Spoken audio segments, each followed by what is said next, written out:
Takot nga ba si Sara Duterte at ang kanyang mga abogado na humarap sa impeachment trial para mailatag ng prosecution team ang mga ebidensya, dokumento at testigo tungkol sa mga paglabag sa saligang batas ni Sara Duterte sa Office of the Vice President at Department of Education, korupsyon at iba pa. Ito ay dahil sa patuloy na sinasabi ng mga abogado ni Duterte, pati mga spokesman, na labag daw sa 1-year ban ang impeachment, article of impeachment na ngayon ay nasa Senado na. Sa halip na mag-focus sa trial at gagawing trial at ebidensya ang kanilang pinalulutang sa social media at sa traditional media, ma-interview man o kung anuman, ay laging sinasabing lumabag ang Kongreso.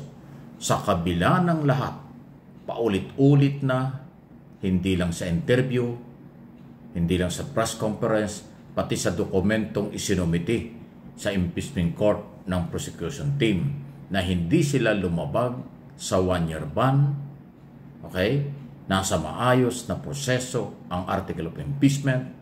Alam ng Kongreso ang kailangan para ma-forward ang kaso at hindi anya sila lumalabag sa lahat ng batas, especially ang saligang batas. In other words, pinaninindigan ng Kongreso, ng prosecution team na legal ang kanilang kaso laban kay Sara Duterte. Pero patuloy naman paulit-ulit na sinasabi ng kampo ni Duterte at ang kanyang abogado at maging spokesman na labag daw sa batas ang kasong ito. Kaya pinagdududahan na ang posibleng natatakot harapin ang kaso or wala silang pangontra sa mga ebidensya at testigong ilalabas ng prosecution team.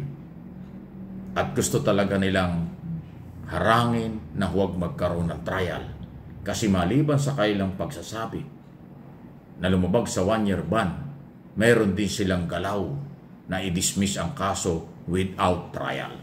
Kaya sa aking opinion, interpretation sa galaw, posibleng natatakot ang kampo ni Sara na lumabas ang katotohanan at lalabas din ang katarungan kapag nailatag na ng handang-handa ng mga prosecutors mula sa Kongreso ang kanilang ebidensya at testigo sa betrayal of public trust, graft and corruption, pananakot, pagbabanta sa buhay ng Pangulo, First Lady at Speaker of the House, at ang di umano'y nakakalula na volume ng perang pumapasok at lumalabas sa di umano'y bank account ng mga Duterte at ni Sara ayon sa testigo na si dating Senador Trillanes. Yan ang posible na kinatatakutan nila dahil pag lumabas ang ebidensya, talagang makukumbinsi ang taong bayan, pati mga senator judge, na suportahan ang kaso dahil dokumentado ang ebidensyang ilalabas ng prosecution. Yun pong issue sa 18 mga senador, yun po ay nagkaisa lang para tutulan yung motion for dismissal, kaya ibinalik yung kaso.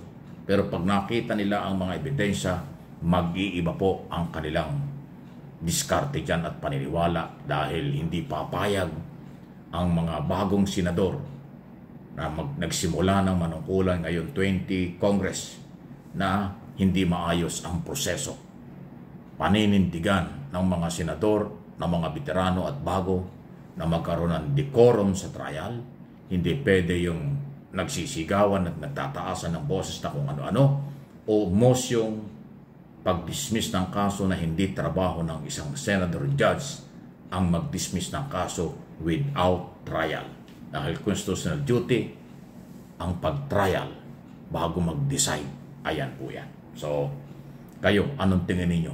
Ano nga ba at bakit parang lahat na lang butas at panghaharang ng mga abogado ng kampo ni Sara ay inilalabas para ma-dismiss at hindi magkaroon ng trial at nang hindi makita ng mamamayang Pilipino ang mga dokumento, record, testigo na magdidiin sa kaso ni Sara Duterte.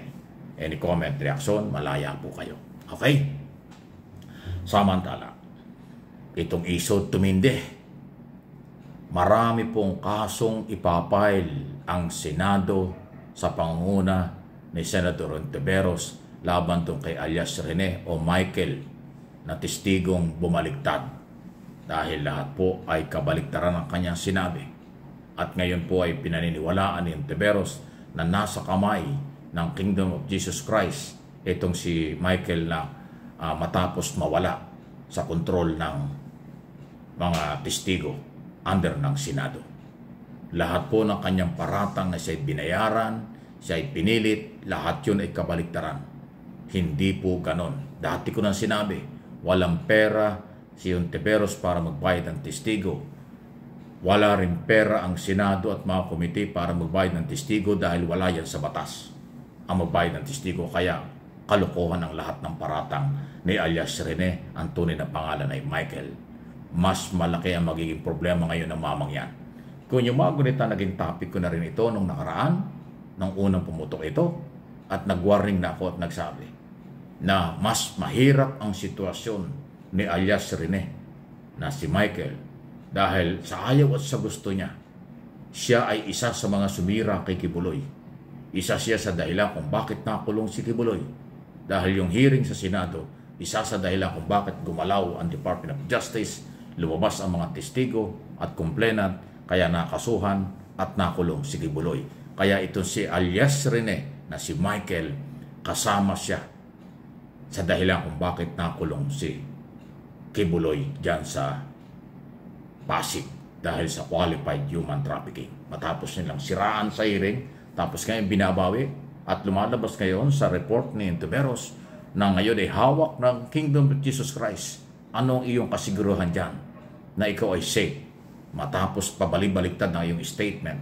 Pero kahit anong pagbabaligtad ng statement mo, uulitin ko, isa ka sa dahilan kung bakit nakulong si Kibuloy. Hindi yan makakalimutan ni Kibuloy at ng kanyang grupo. Kaya delikado ka. Yan po yung aking nakikitang sitwasyon. Opinyon ko yan. Sa totoo lang. Pero ngayon, dahil nandiyan ka na at pumalag na at sinabi na ni Ontiveros ang totoo, puro kaso ang aabutin mo. At ire-rescue ka ng PNP. Kasi sabi mo, biktima ka ng kidnapping nung nakaraan linggo. So, nung nakaraan, bago ka nagsalita. So, ire-rescue ka ng PNP under General Torre para malaman kung ano talaga ang tunay na kalagayan. Kahit siyang ka nagtatago o saan ka itinago ng kumuha sa iyo, hahanapin ka ng mga otoridad. Please like and share ng ating video ito. Paki-subscribe, follow sa ating po mga channel, Mike Abe Opinions, yung kabila, at ito yon, MA Pinoy TV.